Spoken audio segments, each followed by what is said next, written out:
Enfin, ce jour est arrivé. Ce jour où j'ai fait ce choix de croire en moi et de me faire confiance. De vivre ma vie en tant qu'être humain et non en tant qu'être juridique.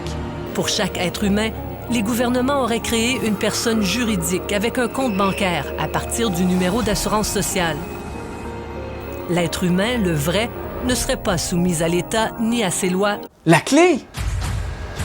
Ouvrez votre esprit en utilisant la remise en question avant la prise de position, tout en promouvant l'écoute, le dialogue, les débats. Si on était capable d'avoir l'ouverture d'esprit de se parler, de ramener le dialogue, tout le monde en parle, droit de parole, du temps avec la marche, c'est parlons-nous. Au lieu d'imposer, juger ou même de menacer. I'm telling you, if people don't do what is supposed to be done, I will be very a bad boy. En fait, ce n'est pas la clé que je viens de vous transmettre, mais bien des techniques vers la compréhension de cette dernière. Puisque la clé, nous la connaissons tous, mais l'ignorons en même temps. Aussi passionnant qu'effrayant, nous l'exigeons conditionnellement. Déguisée ou camouflée, elle est omniprésente. Je parle bien sûr de la vérité. Donc, imaginez l'impact de vivre en société au nom de la vérité.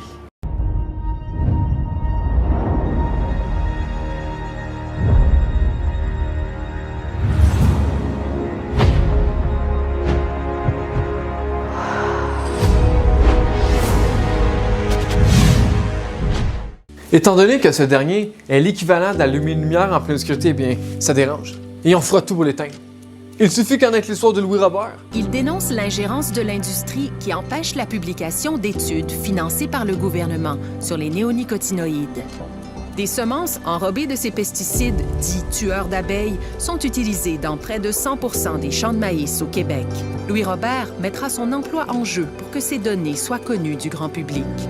En janvier 2019, il est congédié. Bennett Omalu. When I published this paper, what I was idealistic because I thought I uncovered a truth.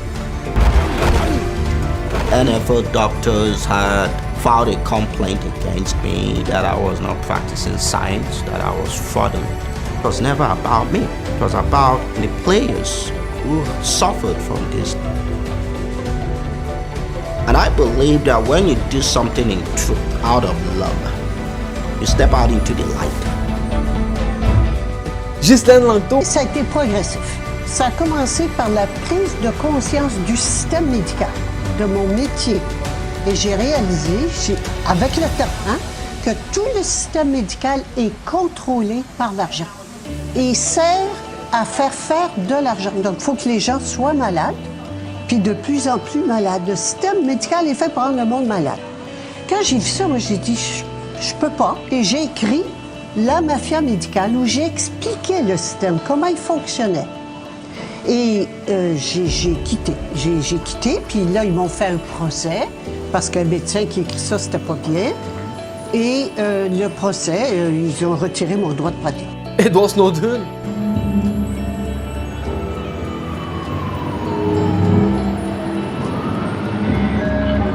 Edward Snowden is a coward, he is a traitor, and he has betrayed his country. C'est une cavale digne des meilleurs films d'espionnage. The man who leaks details of a secret telephone and internet surveillance program in the USA has disappeared in Hong Kong. I don't know how anybody can view this person as anything other than a criminal. Que feriez-vous si vous étiez le directeur de la CIA ou le directeur de la NSA? Si vous saviez qu'un individu était sur le point de dévoiler la preuve que vous avez commis de graves crimes? Et si vous aviez les ressources disponibles pour stopper cette personne, y compris des forces meurtrières? Que feriez-vous? Oh, Galilée! L'Église va alors se faire méfiante de cet homme qui risque de bouleverser la stabilité du clergé en remettant en cause 1500 ans de dogmes fermement professés par le Vatican. Pour Galilée, il était évident que ses observations corroboraient la théorie copernicienne. Désormais, il n'hésitait plus à soutenir publiquement une vision héliocentriste de notre système solaire. Mais en 1633, l'Église déclare que l'hypothèse de Copernic devait être considérée comme hérétique et Galilée fut condamné par le Vatican pour complicité avec les idées héliocentristes de Copernic. Le savant doit revenir sur ses écrits en avouant s'être trompé. Ainsi que d'innombrables autres êtres humains qui ont le courage d'agir au-delà des restrictions. C'est lors de ces moments qu'on se rend compte que dans la vie, dire la vérité comporte un prix à payer. Et maintenant, c'est l'histoire qui se répète, mais à une échelle mondiale. Vous savez, j'ai eu beaucoup de difficultés à ne pas faire comme avant. C'est-à-dire, dire mon opinion en dénonçant preuve à l'appui. Et non, ça aurait été totalement inutile. Inutile à cause que j'utilisais la voie facile. La voie de la paresse intellectuelle. Je pointais du doigt, j'attaquais. J'ai laissé mes émotions prendre le dessus et puis ce jour, oh oui ce jour, j'ai finalement compris. En ce moment, le problème majeur n'est pas l'accès à l'information. Le premier ministre ne rendra pas disponible les avis de la santé publique. Le directeur de la santé publique ne se rapporte qu'au premier ministre du Québec et non au public du Québec, notons-le. Deuxième élément, vous avez fait appel à une firme qui s'appelle McKinsey, à qui vous avez attribué un contrat sans appel d'offres de 1,7 million de dollars. Déjà un premier choix. Le deuxième, c'est que cette firme, bien connue à l'international, est responsable de vous produire des scénarios de déconfinement. Donc ça, on est au cœur de l'étude des crédits, c'est payé avec notre argent. Alors, ma deuxième question, est-ce que le premier ministre accepte qu'on rende public l'ensemble des scénarios de déconfinement produits par McKinsey? Ou encore moins la faute à la désinformation. Un vaccin comme pour la grippe, il n'y a rien de dramatique. Puis écoutez, ça empêche d'avoir la COVID qui a tué plus de 7000 personnes. Puisque le réel fautif se trouve ici. Ouais, notre système de croyance. Ou si préféré, notre ego. Celui qui définit notre réalité, notre perception de ce qu'est ou devrait être.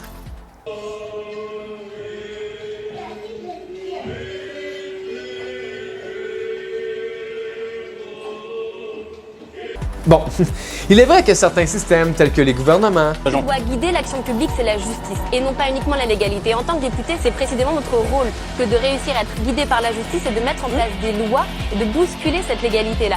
Organisations mondiaux. L'agenda 2030, qui, au travers de 17 objectifs universels, donne la marche à suivre pour parvenir à un développement durable pour toutes et tous. Mais 2030, c'est demain. Médias de masse. Sharing of biased and false news has become all too common on social media. More alarming, some media outlets simply aren't true without checking facts first. Unfortunately, some members of the media use their platforms to push their own personal bias and agenda to control exactly what people think. And this is extremely dangerous to our democracy. Ainsi que certaines hordes et associations qui contribuent grandement à l'alimentation de ces mœurs. Tout en négligeant le plus important qui soit, notre humanité. Il y a la différence entre ce qui est légal et ce qui est légitime. Et ça, c'est fondamental. Aujourd'hui, il est légal pour une multinationale de continuer à compromettre les capacités de vie sur Terre. Est-ce que pour autant c'est légitime? Est-ce que pour autant c'est juste? Oh, je les blâme pas. En fait, je blâme personne. Au contraire, je les remercie tous. Tous autant qu'ils soient. Trudeau, Arruda, Legault, Lagacé, Marquis. Nomme-les. Et je suis très sincère. Puisque ce n'avait pas été d'eux, ça aurait été d'autres. Tel qu'une façade d'un pantin. Ah oui, un pantin. Vous savez, ce qu'on montre aux enfants quand on est jeune, à quel point c'est plaisant et facile de contrôler le désigné. Et voici mon champion de claquettes. Wouhouhou, ouais, c'est moi. Je pense super bien. Prenons exemple chez nos médias traditionnels. Ils nous ont étiquetés, divisés, ils nous ont insultés, jugés. De plus, ils s'octroient le droit de prendre position dans leur transmission de leurs informations. Ne sont-ils pas à l'opposé de leur réel mandat dans la gestion du quatrième pouvoir? Comprenez-vous pourquoi? Pourquoi il est important de les remercier, et ce, malgré le fait que nous sommes confrontés à des opérations psychologiques, de propagande, accompagnées de leur nouvelle normalité. A new normal. Going to a different place, which is a new normal. A new normal. This is our new normal. Our new normal. A new normal. Our new normal. We will transition into the new normal. This will be the new normal until a vaccine is developed. Envers non seulement nous, au Québec, mais également partout dans le monde. Donc oui, merci. Grâce à eux, l'éveil et la prise de conscience de qui nous sommes réellement peut enfin renaître de ses cendres. Mais ce dont je veux réellement parler comme accomplissement, c'est de nous. de nos oui en tant qu'être humain, mais surtout en tant qu'un peuple québécois. Soyons attentifs à tout ce que nous sommes en train de vivre et d'accomplir. Les travailleurs de la santé ne sera plus obligatoire pour les employés qui sont actuels du réseau. Jamais je n'ai vu autant de Québécois et Québécoises se réunir encore et encore pour une même cause, dans un même but, avec une grande fierté, et ce, rien à voir avec le Canadien. Gallagher avance, la passe, c'est pour Dano qui veut se faufiler, c'est complété le tir.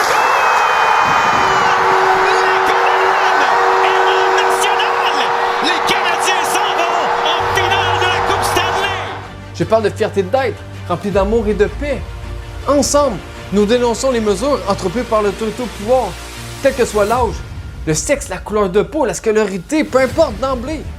Nous cessons de vivre sous l'emblème des étiquettes et de la peur. Mais une fois seuls, nous sommes. Attention, ne soyons pas trop indulgents envers nous-mêmes. Il n'y a aucun plaisir à pratiquer le Québec bashing. Que l'Assemblée nationale souligne qu'environ 5500 étudiants québécois fréquentent l'Université d'Ottawa et qu'une partie d'entre eux bénéficie de l'aide financière aux études. Que l'Assemblée nationale condamne les fréquentes attaques haineuses, discriminatoires et francophobes dont fait régulièrement l'objet la nation québécoise au sein du Canada, notamment à la lumière des récents événements survenus à l'Université d'Ottawa. Qu'elle dénonce toutes les personnes et les institutions au Canada qui refusent d'intervenir pour que cessent ces gestes et propos inacceptables envers la nation québécoise. Pourtant, ce n'est que la pointe de l'iceberg que je suis en train de vous montrer. Depuis le début de cette pandémie, j'ai réussi plus que jamais à ouvrir mes yeux, mon cœur, mon esprit, envers non seulement mon prochain, mais également envers moi-même. Cette ouverture m'a permis de comprendre ce qui se passait réellement dans le monde, par l'intermédiaire, oui, des médias indépendants, mais surtout de nous, le peuple.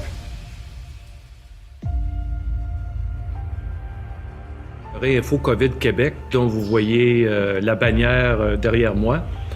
Nous sommes un collectif des médecins, mais des professionnels de la santé de tout ordre aussi, de même que des citoyens, à une époque où, comme chacun le sait, il est difficile de prendre la parole dans l'espace public, où il y a un narratif, on pourrait dire, qui domine. Ce qui nous permet tranquillement, mais sûrement, de briser nos chaînes reliées à ces systèmes qui promeut délibérément le victimisme. Comme si en allant chercher ce qu'il y a de plus vrai en nous-mêmes, on se rendait coupable. Coupable de déranger ou d'agacer, coupable d'être trop ou pas assez. L'égocentrisme, le protectionnisme et surtout l'anti-humanisme. Prenez le temps d'aller regarder sur Internet la liste des additifs, ce qu'il y a dedans et qu'est-ce que ça procure. Là, ces gens-là prennent du pétrole, des molécules de pétrole. Ensuite, ils mettent un additif qui, par exemple, qui a goût à poulet, mais qui n'est pas du poulet. Un autre qui a la texture du poulet, mais qui n'est pas du poulet. Un autre qui a la couleur du poulet, mais qui n'est pas du poulet. Et ensuite, ils mélangent tout ça et nous le donnent à manger. Il y en a qui donnent des troubles de l'attention, d'autres qui sont cancérogènes, d'autres... Mais c'est parfaitement admis, parce que, soi-disant, la dose qu'il y a dedans n'est pas dangereuse. C'est donc en notre devoir de dénoncer les autorités qui se disent au pouvoir et au service du peuple, mais qui agissent à l'encontre de leurs fonctions, et ce, sans en payer le prix. La CAQ a accordé plus de 3,8 milliards de dollars en contrats sans appel d'offres pour du matériel lié à la pandémie, de la grosse argent. Ce qu'on apprenait récemment, c'est que plusieurs des entreprises qui avaient décroché ces contrats, eh bien, il n'y avait aucun lien avec la production de matériel de protection individuelle. Une entreprise mexicaine qui opère des centres d'appel a réussi à décrocher 31 millions du matériel lié à la pandémie. Bien hecho. Une entreprise fantôme de New York, pour laquelle l'adresse correspond à un bureau de poste, a réussi à obtenir 22 millions en contrat. Congrats! Une autre entreprise qui offre des prêts privés sans aucune activité médicale a réussi à décrocher un contrat de 34 millions. Ça, je comprends pas.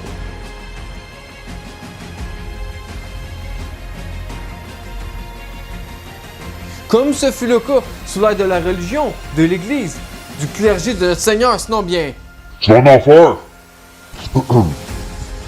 Vous savez, au Québec, il y a plus de 60 ans que nous avons entamé toute forme d'abus du contrôle et du pouvoir.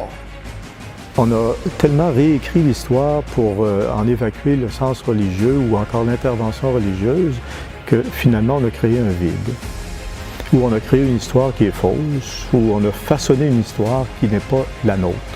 Ironiquement aujourd'hui, il semble que l'histoire se répète mais sous autre forme. Remplaçons religion par système, Église par gouvernement, le Seigneur par premier ministre ou président, le clergé par bureaucratie et l'enfer par terroriste, virus ou disons plutôt. Pour plusieurs, ça fait suffisamment peur pour se conformer sans résistance et sans restriction. C'est pas de faute. Absolument pas, absolument pas. Moi, je travaille dans la restauration, OK? Moi, je fais respecter les règles. Puis tant que vous les respectez pas, vous fermez les restos. Tandis que pour d'autres, c'est par l'endoctrinement tel que par la famille et leur entourage. Arrête tes conspirations stupides, il vient nous aider à faire la vaisselle. Vous arrêtez pas de dire que les conspirationnistes, c'est des caves. Oui, là, bien essuyer chaudron.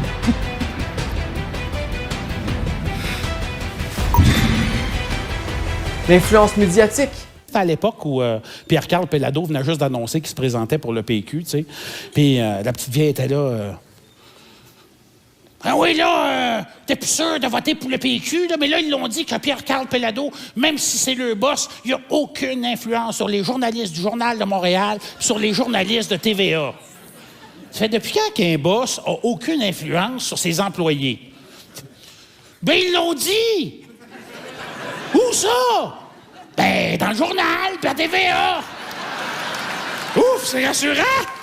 Les exigences au travail. Purolator congédiait tous les employés qui n'étaient pas injectés. Mais tu as apporté une nuance. Oui, exactement. Ce qui est arrivé, c'est que le 7 novembre, ou alentour du 7 novembre, tous les employés qui étaient encore dans la même situation que moi n'avaient pas été authentifier leur statut doublement vacciné ou plus chez Purolator pour travailler. Bien, ils ont reçu une lettre comme quoi qu'ils devaient, encore une fois, s'ils avaient déjà authentifié leur statut, ils devaient le refaire ou sinon le faire pour une première fois. Fait que, suivant ça, il y a certains employés, par peur, justement, et crainte, qui ont tout de suite attesté leur statut non vacciné. Et ensuite de ça, une autre grosse partie des employés, eux, se sont abstenus et ont envoyé des courriels posant des questions à Daryl Hayashi, qui était la personne qui a envoyé la lettre, parce que c'est marqué de le contacter au besoin. Et on n'a tout pas eu de réponse. La réponse qu'on avait, c'était que monsieur était en dehors du bureau jusqu'au surlendemain, on avait jusqu'au 16 novembre. Puis la réponse automatique qu'on recevait, c'est que monsieur était en dehors du bureau jusqu'au 17 novembre. Donc, même mettons qu'on avait des questions sur ça, on n'avait pas eu de réponse. Là, suivant ça, 2 semaines passent, le 25 novembre où Alentour arrive, et les gens commencent à recevoir des belles lettres de congédiement administratif. Ainsi que certaines activités. Le couvre-feu, restaurants fermés, gym fermés, sociétés fermées, on ne devrait pas retourner dans un cycle comme ça. Et pour d'autres, c'est l'espoir ou une espérance de cette soi-disant liberté. Ouais, il a obtenu un résultat négatif au test de la COVID, mais il a quand même été en contact avec une personne positive, ce qui l'oblige à rester confiné. Il est donc dans l'impossibilité de dire un dernier au revoir à sa mère. Je trouve ça complètement inhumain. C'est fait dire que mon frère devrait faire les adieux à sa mère via un téléphone. Malheureusement, l'un de nos talons d'Achille, la confiance aveugle envers nos pères, ainsi que toute forme d'autorité. Milgram cherchait à évaluer le degré d'obéissance d'un individu devant une autorité. Il voulait déterminer le niveau jusqu'auquel la soumission à l'autorité primerait sur la conscience et l'éthique personnelle. Jusqu'où peut-on aller par obéissance? Voici l'analyse qu'il a formulée. Milgram ne considère pas l'obéissance comme un mal, car elle est un comportement inhérent à la vie en société. Néanmoins, il considère qu'elle devient dangereuse lorsque les individus obéissent aveuglément. C'est-à-dire que le degré d'obéissance est tel que le pouvoir de l'autorité prime sur la conscience personnelle. Accompagné d'une arme des plus anciennes et dangereuses qui soient, la peur. Que la peur rend les gens très irrationnels et la panique est une mauvaise conseillère. Dont son réel pouvoir réside non seulement dans son utilisation, mais surtout dans son but. Est-ce que vous vous souvenez de la comparaison avec le pantin? Ce qui est intéressant avec ce dernier, c'est de savoir qui sont les pantins. Or, nous savons que ces derniers sont reliés à un dirigeant ou du moins.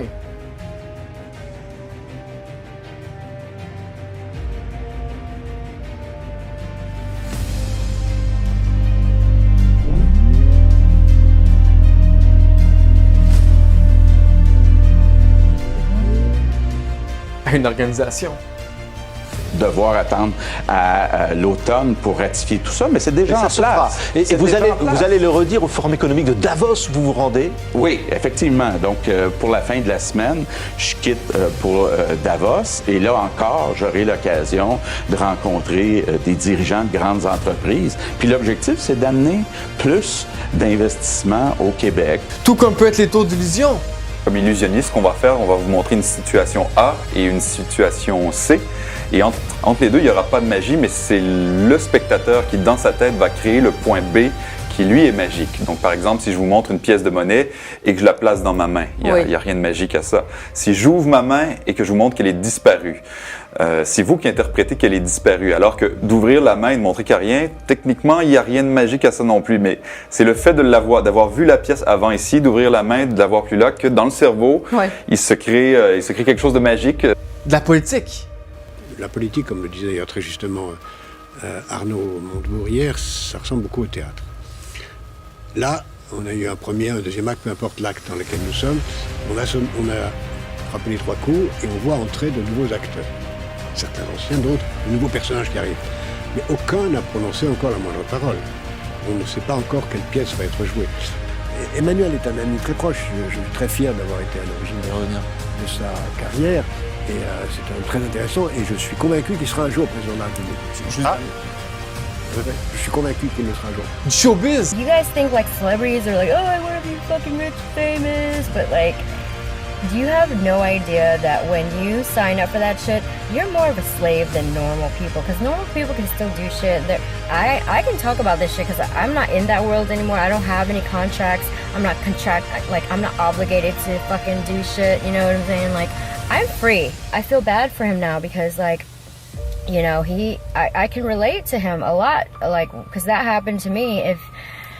Anyway, so, like, basically he got whacked too because his mind control was breaking down and he was waking up and speaking the truth, because when you wake up and you speak the truth, and you see it, like, you know, and they don't want him to influence the masses, you know, and so they're probably going to reprogram his ass and, like... Et de l'information. I've had the story for 3 years. I've had this interview with Virginia Roberts.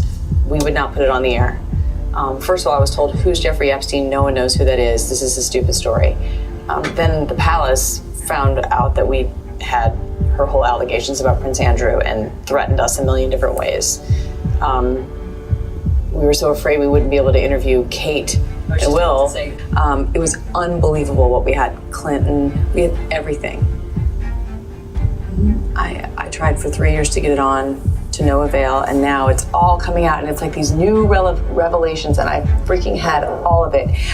I'm so pissed right now. Like, every day I get more and more pissed because I'm just like, oh my God, what we had was unreal. Brad Edwards, the attorney, 3 years ago, saying there will come a day where we will realize Jeffrey Epstein was the most prolific pedophile this country has ever known.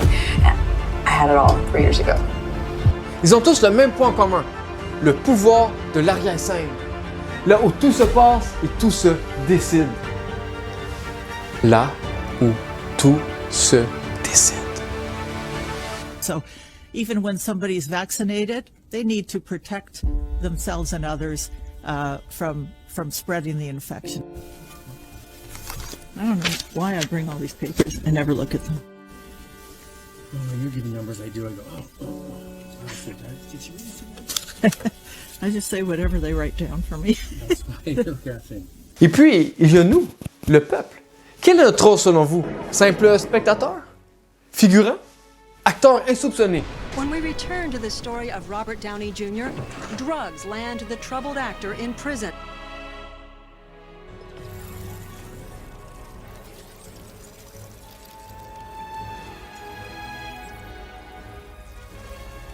Ou sommes-nous de grands réalisateurs de notre propre existence à qui on tente désespérément de pervertir? Afin de nous maintenir dans l'illusion du contrôle, s'il y a doute ou preuve, il sera impératif, voire vital, de dénier, dévier, voire même d'ignorer l'information. Ça va permettre aux médecins de prescrire ce médicament en prévention. Donc, ça va même permettre aussi de le prescrire aux enfants de plus de 10 ans. Vous y étiez, vous, à cette réunion? J'ai jamais travaillé sur Crestor avec AstraZeneca.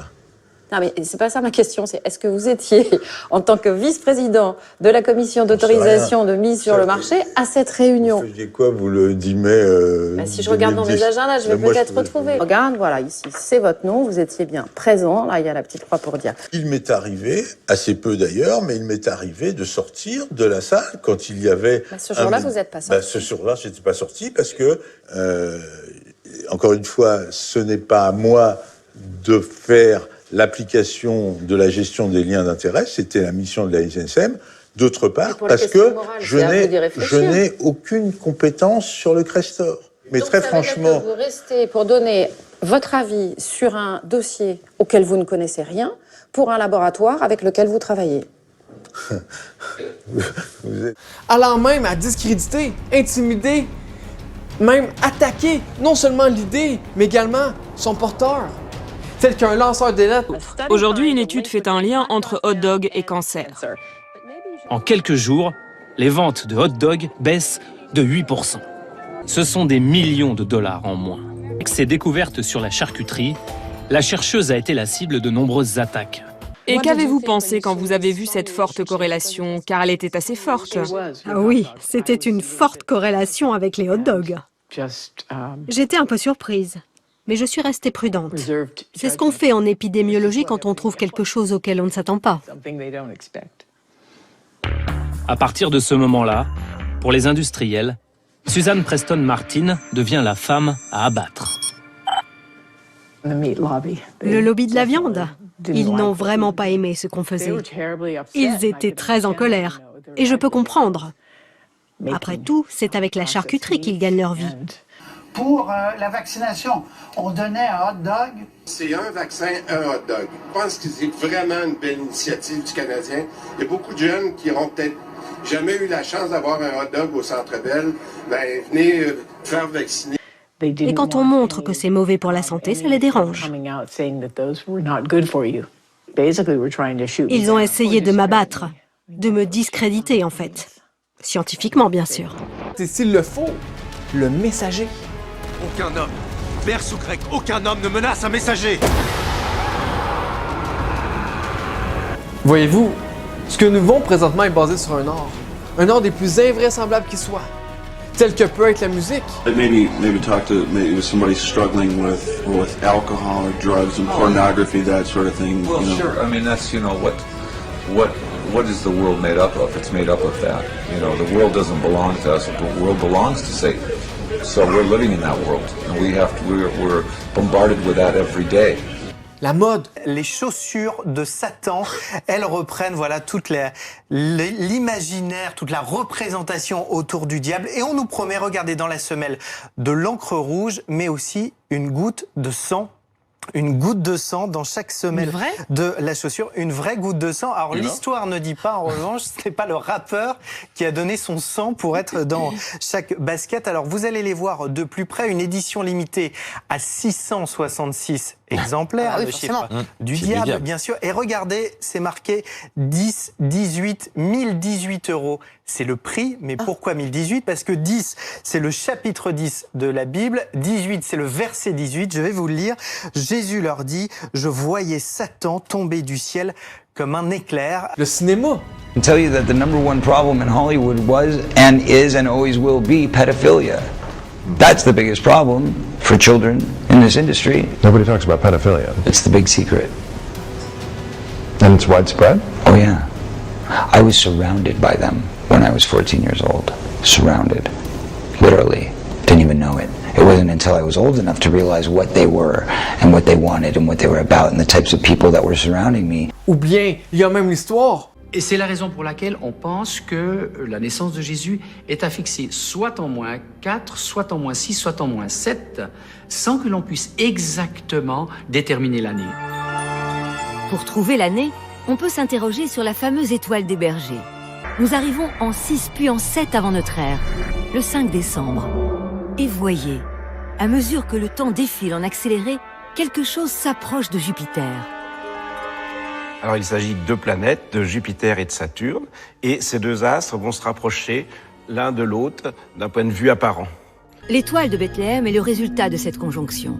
Mais cette année-là, il y a non pas une, mais 3 conjonctions entre Saturne et Jupiter. Cette triple conjonction de 2 planètes du système solaire pourrait bien marquer la date de naissance de Jésus, qui serait né en -7 avant Jésus-Christ.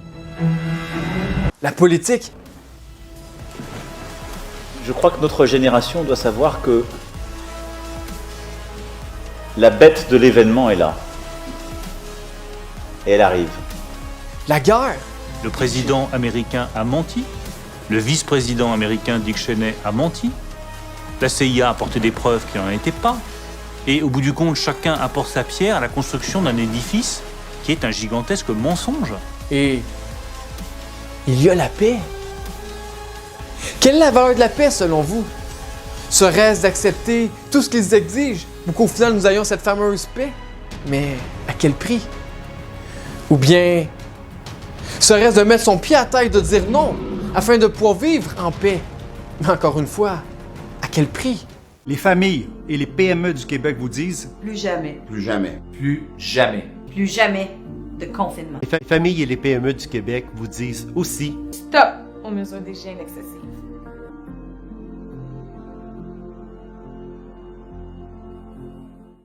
Selon vous, quel serait le prix à payer de vivre d'amour et de paix? En ce qui concerne la paix, pour l'instant, peu le savent. Mais ces condamnés sont en train de nous offrir sur un plateau d'argent l'opportunité de s'unir comme jamais, de s'affirmer avec confiance et conviction, afin de forger notre réelle identité et enfin être maître de soi et de chez soi. Débutons par promouvoir notre essence même qui est l'amour, l'harmonie, le vivre ensemble, pour vivre dans un monde futur où nous pourrons vivre d'évolution individuelle et collective, tout en cohabitant avec la nature,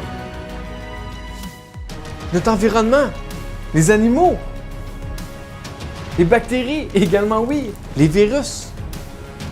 Renonçons de vivre pour ces systèmes, ces lobbies. Est-ce que les lobbies sont trop puissants? Je ne crois pas. Les lobbies ne sont pas si forts que ça. C'est que nous n'avons affirmé aucune opposition. Nous avons été faibles. Ces institutions qui idéalisent de façon préméditée l'argent, le pouvoir, le contrôle, le matériel, mais surtout l'anti-humanisme.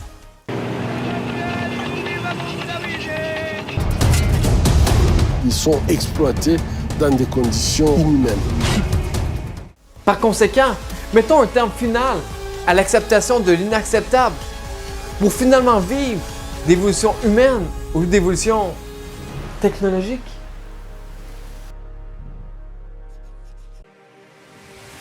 Pour conclure, c'est lors de grandes calamités que nous vivons présentement et prochainement. Thirdly, our generation has reached a turning point. Confronted by truly existential problems.